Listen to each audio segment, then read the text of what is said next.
la ville de Fortaleza et de Ceará.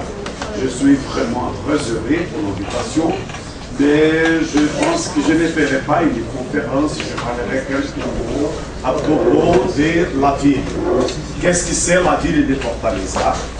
Pour quelle raison nous avons une ville avec 7 tailles dans cet état de Ceará? C'est un état localisé dans les semi-arides des régions avec pas d'humidité mais suffisante pour l'agriculture. Nous avons l'élevage, un élevage à l'intérieur. Nous sommes, c'est la capitale d'une ville, d'un état, le Brésil, elle est partagée, elle est divisée en états. Nous avons 26 états et le district fédéral. Le Ceará, c'est un état du nord-est du Brésil avec 148 000 km². Nous avons, quand nous parlons des municipalités, nous avons 184 municipalités. Et Fortaleza, c'est une municipalité parmi les 184 municipalités. Comme je dis, c'est un état localisé dans les semi-arides et nous connaissons Fortaleza comme la plus grande ville agglomération des semi-arides mondiales du monde. C'est ça, c'est une agglomération urbaine. Presque 3 500 000 habitants. À Fortaleza, 2 500 000 habitants. Dans cette ville, et au Brésil, nous serons en 2014, la Coupe du Monde sera au Brésil. 12 villes ont été choisies à la condition du siège de la Coupe du Monde.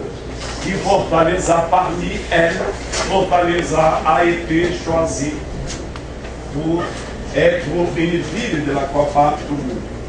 C'est pour ça que pour nous, c'est très important de parler de la ville et de la situation actuelle de la ville. La ville qui se prépare pour recevoir les équipes pour la Coupe du Monde. Et aussi le Brésil, dans 2016, nous aurons à Rio les Olympiades. Ça veut dire que pour les sports, le Brésil se prépare pour ça. À quel coût le Brésil se prépare? Combien ça coûte pour des équipes qui seront au Brésil pendant le mois de juillet de 2014 et aussi les Olympiades à Rio, à quel prix pour un pays avec beaucoup d'inégalités. C'est devant cette inégalité que nous avons préparé pour vous montrer. Dans le cas de la ville, c'est une ville qui date de 1726, avec cette population de 2018. La surface à Fortaleza est plus de 313 km².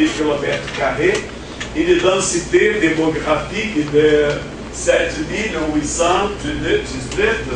Et nous sommes à 21 mètres par le niveau de la mer. Ça veut dire que nous sommes dans une plaine. Dans une plaine, c'est une ville qui n'a pas de difficulté pour grandir. Nous avons des rivières, nous n'avons pas un vrai fleuve dans la ville. Nous n'avons que des rivières. Et des rivières qui sont très attachées, très liées à des conditions du terrain les plus hauts, pleistocènes. C'est l'origine de la ville. Et aussi, quand nous parlons de revenus, c'est ça le revenu de la ville, le produit terre, le prix. Nous avons 6 772. Ça fait beaucoup par 2004. Mais quand on partage cet argent, on partage pour les statistiques. Mais quand on parle dans le revenu réel de chaque personne, de chaque famille, ça veut dire que c'est très différent et nous avons une pauvreté énorme à la vie. Les principales activités économiques, c'est le tourisme, le commerce, l'industrie et les services. Et les industries, elles jouent un rôle très important pour Fortaleza. E a cause de quoi? A cause de Fortaleza, son histoire a une forte liaison avec le Breton.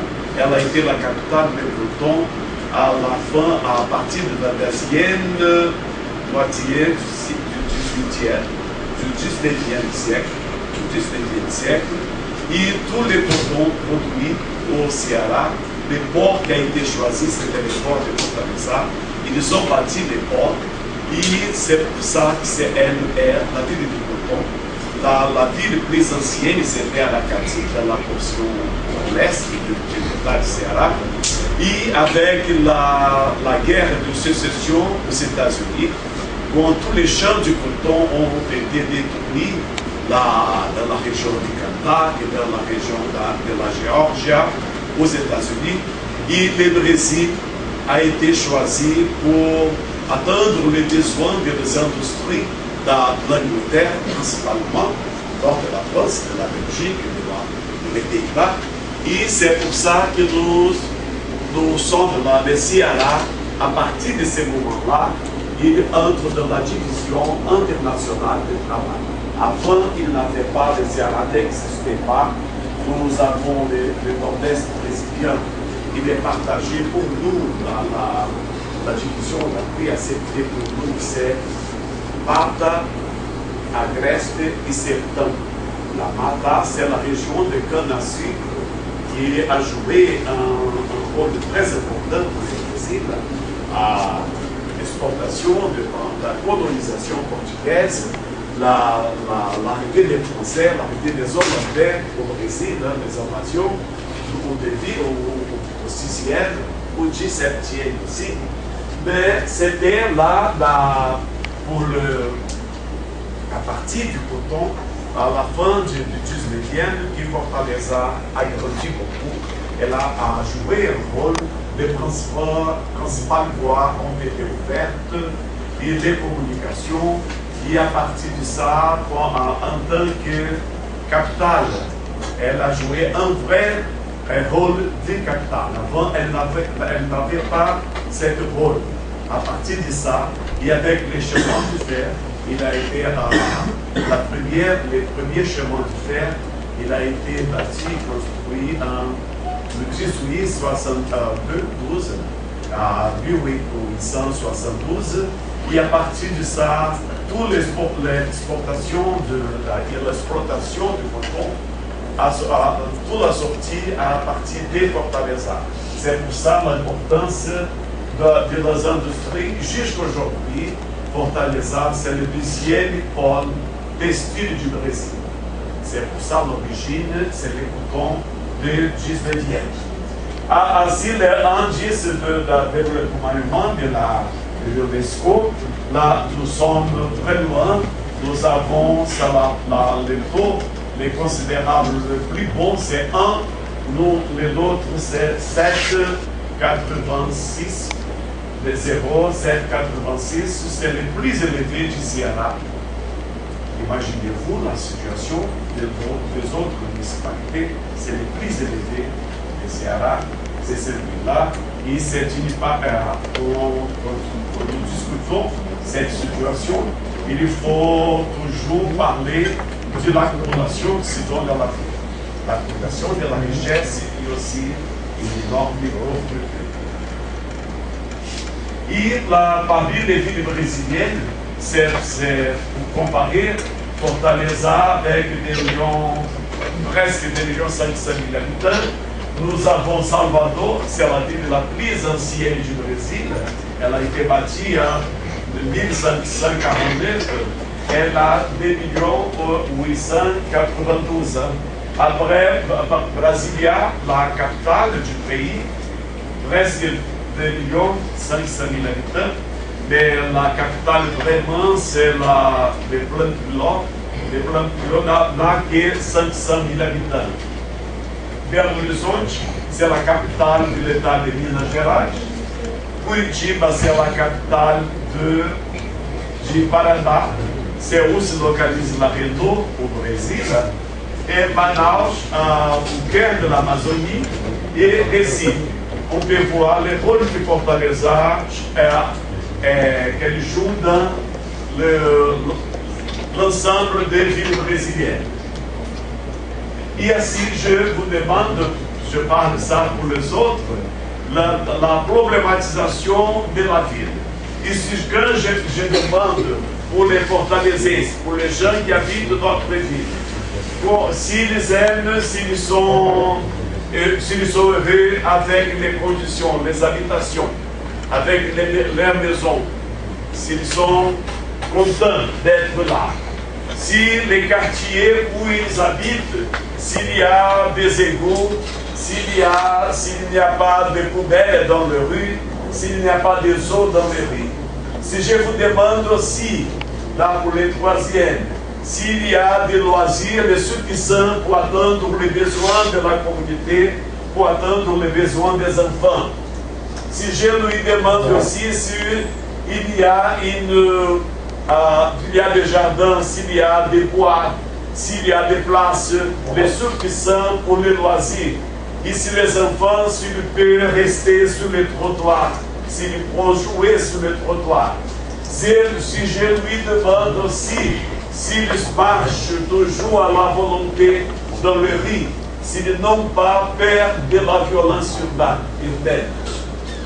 Et si je lui demande aussi s'ils aiment les services de santé et les services d'éducation. Mais si je lui demande aussi s'ils aiment du transport urbain. Si je mets ces questions pour les gens de Fortaleza, c'est toujours non, non, non, non, non. Pour les gens, les pauvres, c'est vrai que les riches, ils ont toujours des voitures 4x4 climatisées. Ils vont au shopping, ça marche toujours bien. Il y a un aéroport, il y a des lignes à Lisbonne, à Buenos Aires. On peut aller aussi maintenant pour Madrid. Et l'Europe est là, elle est ouverte. Mais pour les pauvres qui n'ont pas, qui travaillent toujours, c'est toujours qu'ils viennent répondre. Non, non, non, non. Pas de satisfaisant, les gens n'aiment pas les conditions, mais ils sont obligés à vivre. C'est pour ça que je montre aussi quels sont les péchés de la capitale. Hein? Les sept. À partir de cette situation, nous avons les grands péchés, quels sont un déficit habitationnel. Aujourd'hui, à Fortaleza, ça veut dire 160 000 habitations. De la précarité des maisons, des ensembles habitationaux, et aussi vous avez vu hier, et je pense aujourd'hui, des grands bâtiments, des grands gratte-ciel dans la ville, mais c'est ça la condition. Nous avons un énorme déficit. Quand nous parlons aussi d'assainissement, des égouts, nous sommes un peu loin de la satisfaction de toute la population, la universaliser les services.